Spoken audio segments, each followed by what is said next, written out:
আমি তো ওর আগের ছবিটাও দেখেছি। আগের ছবিটা ২ বার দেখেছিলাম। এই ছবিটা আজকে ১ম দেখেছি।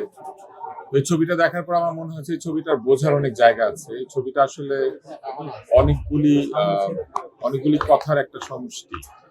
এবং এই ছবির মধ্যে যারা আছেন, আমরা আসলে এদের জীবনটাকে বোঝার যাতে চেষ্টা করি, সেই কথাটা পরিচালক বলার চেষ্টা করেছেন এই ছবির মধ্যে। গল্প বলার মধ্যে দিয়ে উনি আসলে অনেকগুলি কথা আমাদের সামনে তুলে ধরেছেন। এখানে আসলে ছবিটা শুধু দেখার জায়গা নাই, এটা বোঝার জায়গা আছে।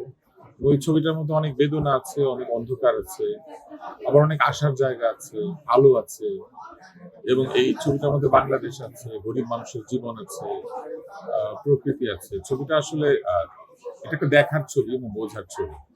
এবং এই ছবিটা দেখলে যারা দেখবেন তাদেরকে এটা বোঝার চেষ্টা করতে হবে।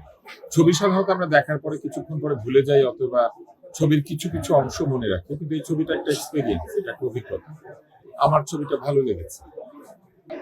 আর এটা হ্যাঁ, অভিনেতা অভিনেত্রী কিংবা কারো ব্যক্তিগত প্রশংসা করার কোনো প্রয়োজন নাই। কারণ যারা ছবিটা দেখবেন তারা বুঝতে পারবেন যে এই ছবিটার মধ্যে ভালো করার একটা চেষ্টা আছে। নিজেদের অভিনয়ের শিল্পীর যে জীবন কিংবা অভিনয়ের যে সৌকর্য বা অভিনয়ের যে দক্ষতা সেটাকে ছাড়িয়ে যাওয়ার একটা চেষ্টা আছে। এই ছবিটার মধ্যে আসলে যারা ছিলেন তারা এই ছবিটাকে ভালোবেসে অভিনয় করেছেন বলে আমার মনে হয়েছে। কারণ এই ছবিটাতে অভিনয় করা বেশ কঠিন বিষয়।